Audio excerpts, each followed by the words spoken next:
Hi, this is Natasha from Dressing Room 8, and I'm really, really excited to be speaking with Joan Accolla. She is the co-founder and the creative director of Healing Headbands Project. How are you, Joni?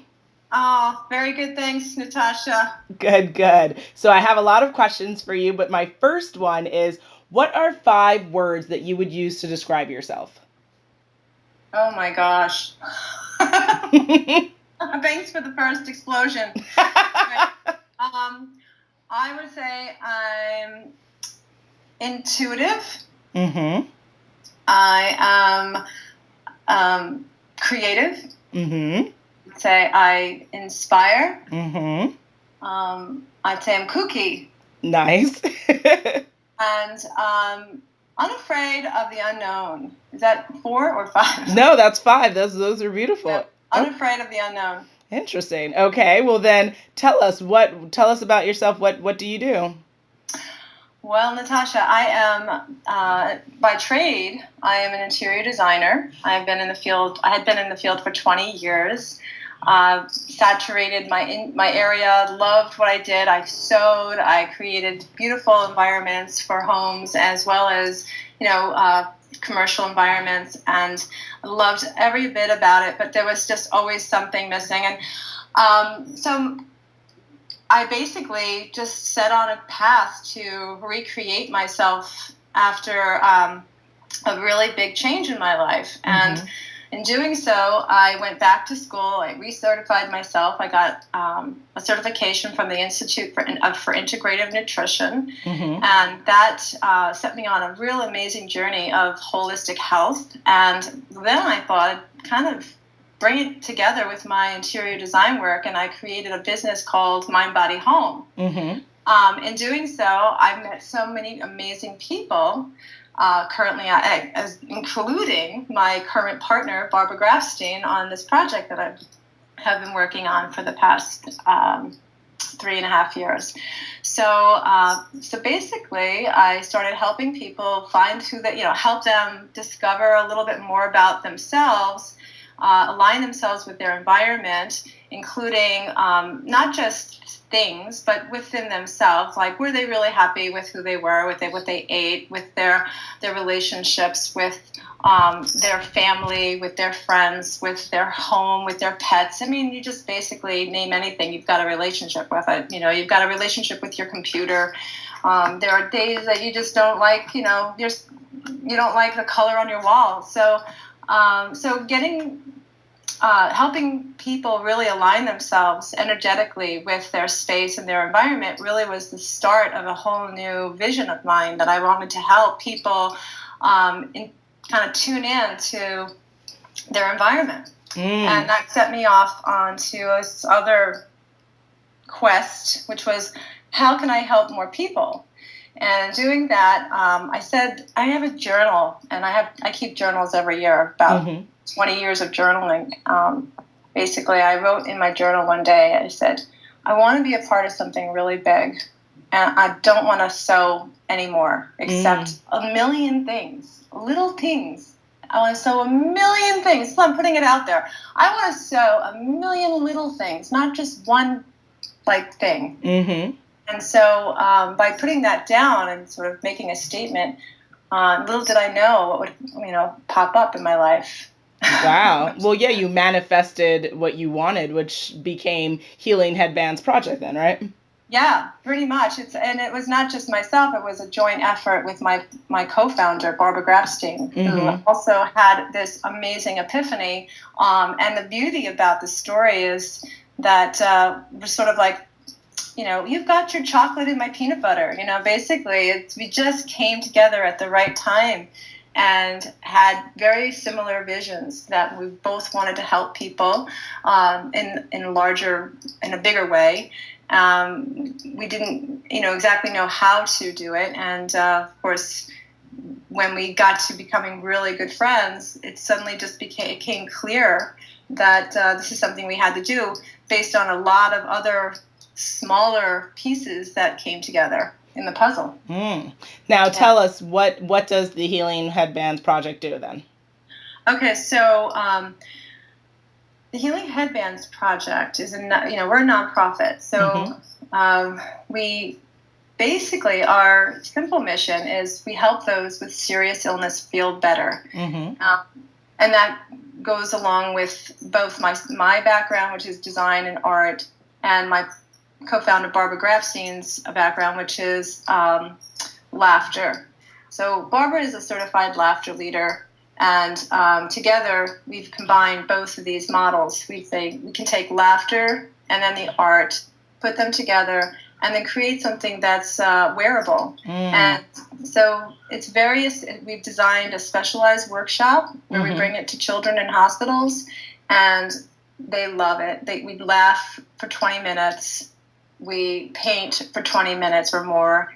And then we take the artwork back to our office. We scan it into the computer, send it to our printers in Manhattan that we have we've chosen this beautiful soft UV protected fabric, and they print it right on the fabric. They send it back to me, and this is where the "I want to make a million little things" comes from. Absolutely. Because now I have it in my possession, and we're creating headbands from the beautiful artwork that's been created, and we send it back to the children. Wonderful. And they absolutely love it, and everything about it is just magical. Really, when the children see their artwork that they can actually put on their body and wear, they just don't know how that happened. They look at it as if it's like, magical. Magical, yeah. So now, do you do all the children make the art, or do you also work with artists as well? We work with artists on top of, we work with every imaginable community. Currently, right now, we have our Spotlight Artist of the Month. We reach out to various artists on the internet. There are days where I'm at the office and I'm going on Instagram and I plug in artist painting.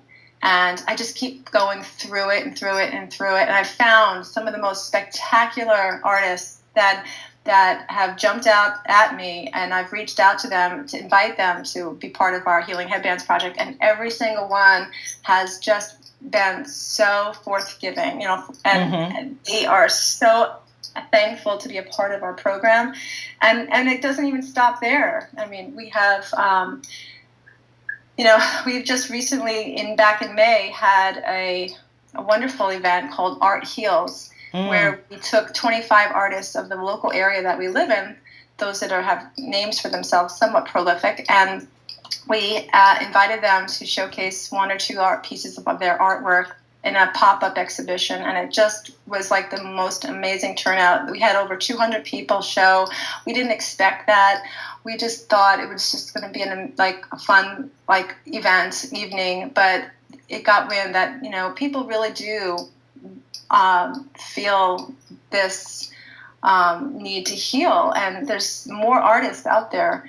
More and more artists are looking at their skills and seeing how they can turn it into something that helps them heal. No, absolutely. I know a couple of artists, so I definitely will be referring them your way. I love the headbands too.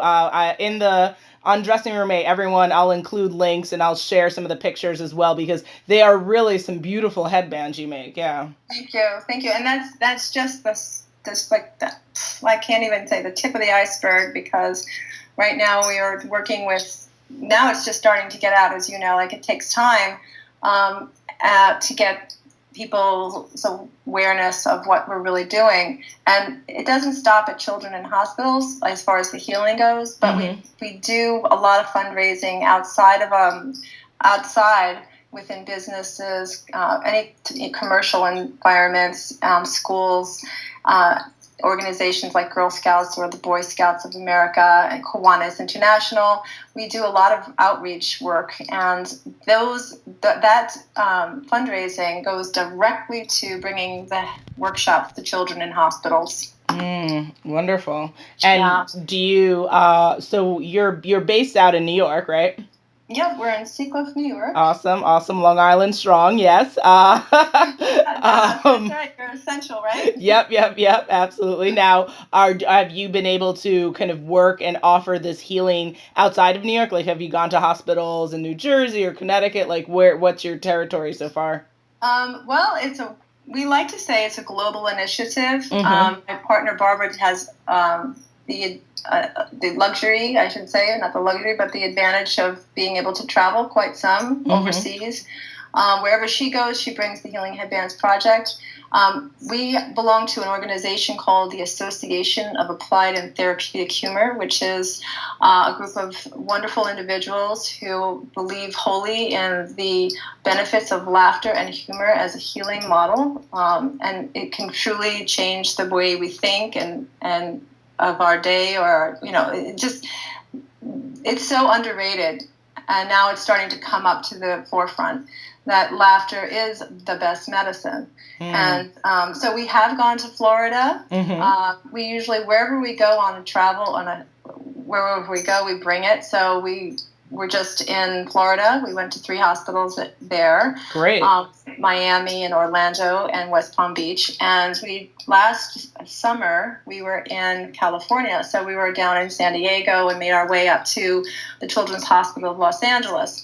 They love the program. And we were in Tennessee at St. Jude's Hospital, the Target House. We brought it there a couple of years ago, and it just was such a success.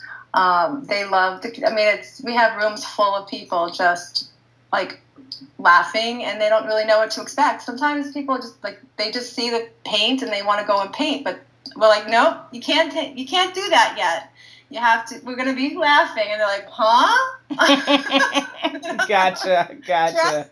Trust us.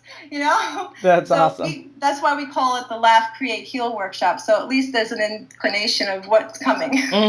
Awesome. Now, what will you be doing with She Leads 2017? Well, we have a table. Adrienne was amazing in bringing it to our attention that we could have a table. And what we'll do is really exciting. I really don't know if I want to spill the beans. Oh, okay. But it will be a fun table, and it'll be interactive. Definitely get those involved. When we do festivals and large events or outdoor events like this, indoor or outdoor events, we love to get everyone involved, one by one or in groups. And it's incredible what happens when you just stop somebody and you're like, okay, you want to spin this wheel? Because we have a special wheel that we spin. We bring it with us. It has laughter improvisational exercises on it. And so we spin it, and we call it the spin and grin wheel. You should see it. It's it's an explosion of romper room. It really is. It's nice. Just so full of color, and it's fun. So on the wheel itself, when it lands on an improv, we could do anything like brushing teeth, washing hair, taking a shower. We do aloha, we go away. They're just very simple things, rubbing elbows. And you do it with looking into each other's eyes and with joy and smiling and laughter. And then one laugh leads to another, and next thing you know, everybody's just cracking up. Amazing. So we'll work on that. We'll bring that to the people, and then we'll have a very special project. Okay. I love how you said that. You got to get your tickets so that you can not only attend She Leads, but you got to come so that you can do this very exciting, explosive surprise with with the Healing Headbands Project. Right. Nice. And then there's another additional surprise after that, which is, we'll make it known that something people may have an option to take it further. Okay. Very cool. So stay tuned, guys. Get your tickets, and they'll find out more. Okay. So now, to shift gears a little bit, as an artist, as a businesswoman, as a person who's a change agent, obviously, who's very committed to changing the world with your passion, like what has been the biggest life lesson that you've learned amongst all the things that you do? With the healing headbands, or just total life as a whole, yeah, like in your business, through this new project, as an as someone who's been involved with art, like what is like the biggest thing that you've learned that if you sit back and you're like, huh, like that was amazing. Right. Well, there's a lot of amazing things, right? There's a lot of moments that are incredible that just keep building like bricks on top of each other, and like then there's I would say I never underestimate the power of the smallest of things. Faith is a big one for me. I truly believe that you must have a real deep sense of everything's going to be all right, no matter what. And even if it's not okay, it's still going to be all right. And that's just part of the learning lessons, I guess, along the way that I have come across. Every little bit of everything is a lesson. Okay. I'm a yes person. There was probably a time in my life where I may have caught myself more than many times being a no person. Because I just actually bumped into a friend of mine today, and I mentioned something about what our conversation at this moment is, and she said, I just have to stay true to myself, and no matter who comes into my life, whether it's an old friend or family or someone new, what you learn is invaluable, and you have a purpose, and your path is pretty much, I like to say it's pretty much set. We have a will. There's human beings, and there's this earth, and then there's the will that overtakes us, and we can just about do anything. We are invincible and focused and creatures, and we can get anything done as long as there's this desire and passion set behind it. So the faith, I think, is that engine that keeps me going. Wonderful. Okay. Now, what advice do you have for other people who want to kind of have similar careers like you've been able to pursue art and like get involved in art, get involved and make shift gears maybe and decide like kind of like how you went a different route you were saying and you certified and got into holistic nutrition and stuff like that. Like what advice do you have for people who are trying to figure out how to make a living out of their passion, how to change gears and develop a new passion that might be a new form of living for themselves? Wow. Well, it's back to faith a little bit, because there were definitely times where long periods of time you just wonder, like, will this ever stop, or will this end, or will there be like a light at the end of this tunnel? I would say my best advice is wherever you are, whatever you're doing, embrace it and learn from it. And even if it's a small period of time, like I can literally, Natasha, pull out about 15 business cards with my name on it that span over a period of 10 years that I either created a business for myself so that I would learn a skill or worked for somebody to learn a skill. So I have been building and building and building, pulling in and accumulating all the different pieces, of knowledge of different aspects. And all the while I've been I'm a salesperson.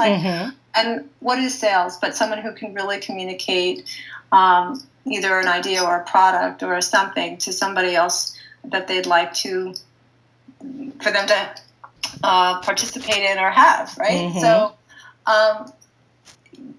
the little things, every little bit counts, no matter what it is. I mean, even if it's the hardest road you can possibly take. Like for about 4 months, 4 months. My children were out of school, and I did not have. I sent them off to camp, which is over to my in-laws' house in California. They stayed there for like 3 months, and at that time, I had to leave my apartment, and I didn't have a place to stay for 3 3.5 months. I actually had, like, in my small town, it's very difficult to, like, go. I used to joke around with my friends and say, I'm homeless. And being homeless is not a good place to be. No, it is not. Especially when you don't have money or you don't have, people supporting you in some way. Like, I had my friends, of course, I was not married at the time, and I was happy. I didn't skip a beat. I had lived my life the same way, talked to the same people, experienced my life in some way that no one knew. And I had come from a community of only 4,000 people. So, and nobody knew that I didn't have a place to sleep at night. Wow. Yeah, it was intense for about 3.5 months.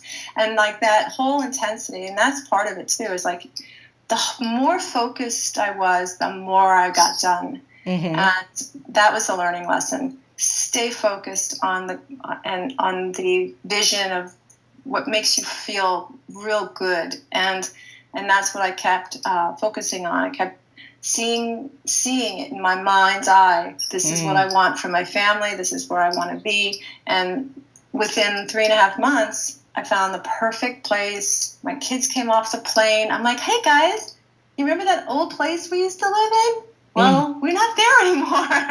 Oh, wow. And they were like, really? And they were young, so they were like, yay! Oh, good! Look, a new room. It was all fun.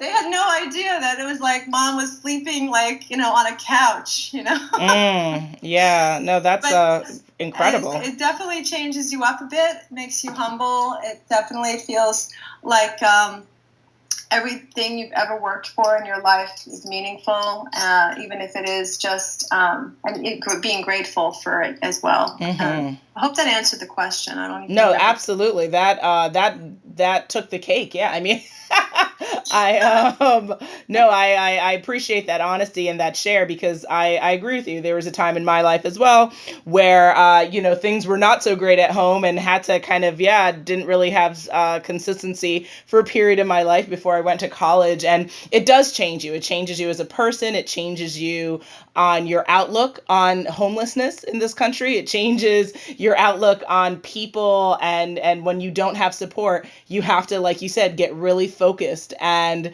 figure out how you have to lift yourself up, right? You can't look for a savior, because you are your own savior. You are your own advocate always. Yeah. So absolutely. And also it's like I've done a lot of artwork on my personal artwork is always relating back to hair. And so I've always had long brown hair, and I've always dyed my hair, and I've always, had to feel like I had to look this specific way. It's amazing what happens when you chop your hair off and you decide to go gray. I could write a book with the reactions of the people around me and I just kept doing. You stay true to yourself. You say, I'm going to do this because it's good for me. And you don't want to say, I don't care about what you think.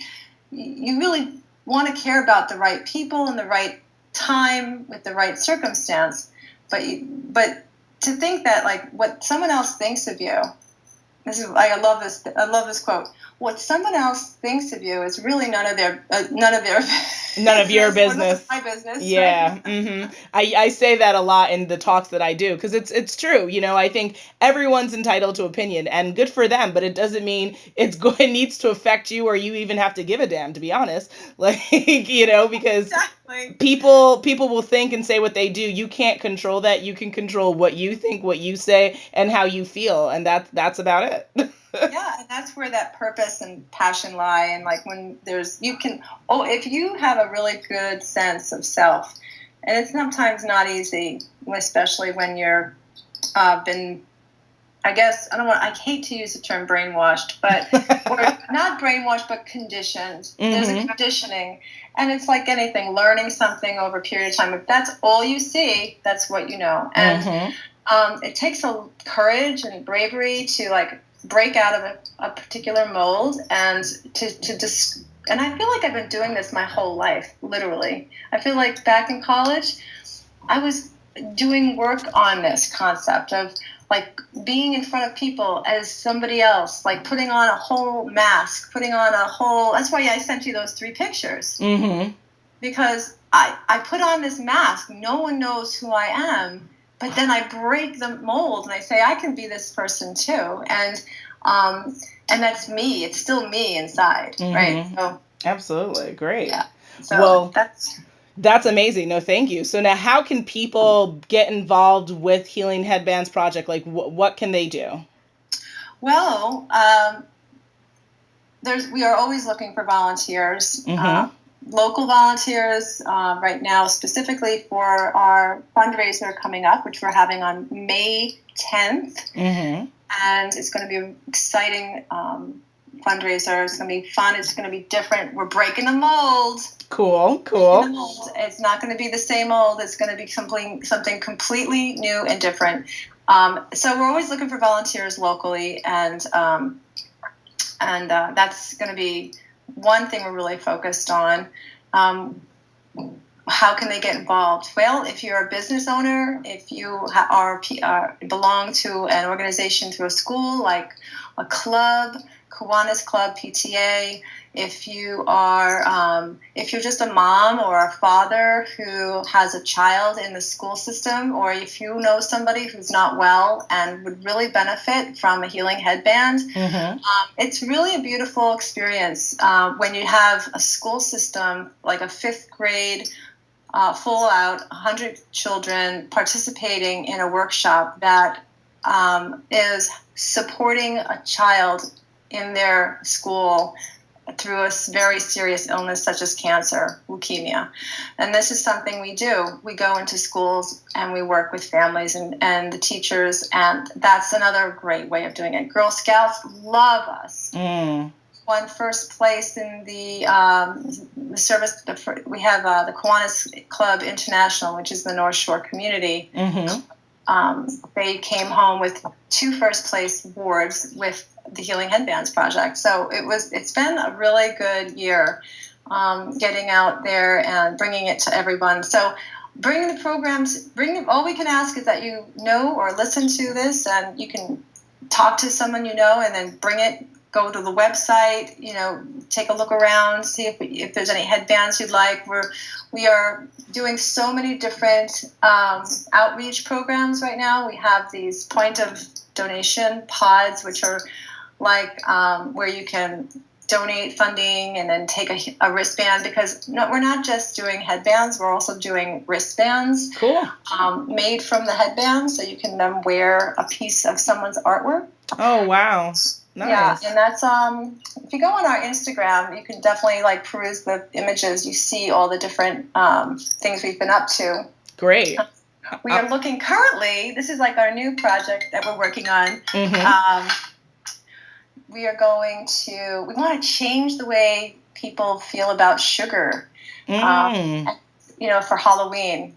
So instead of giving candy, we were thinking we'll give these little wristbands out so children can start thinking about helping others during a holiday season, because sugar is not the best thing to have or eat when you have a life-threatening illness. It actually can do some other damages. So we're trying to shift that paradigm.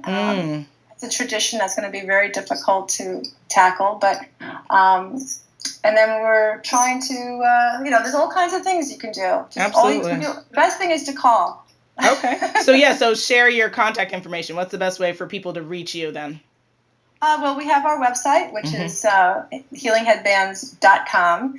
And we also have our email, which is info@healingheadbands with an S, that's .com. And, on the website, you can find all of our information, our address, our phone numbers, Barbara's and mine, and we'll definitely be able to help direct you in any way possible.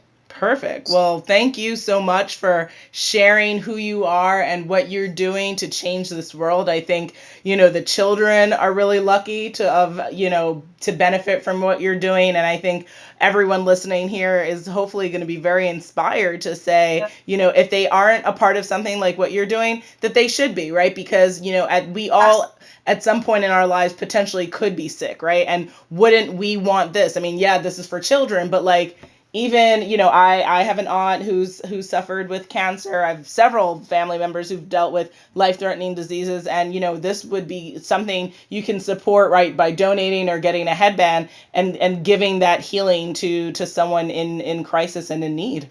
Absolutely, Natasha. It is the number one thing I think we can do is just giving like a little piece of ourselves to another human being, just in gratitude or thanks. And that's the headband is really a symbol. Mm-hmm.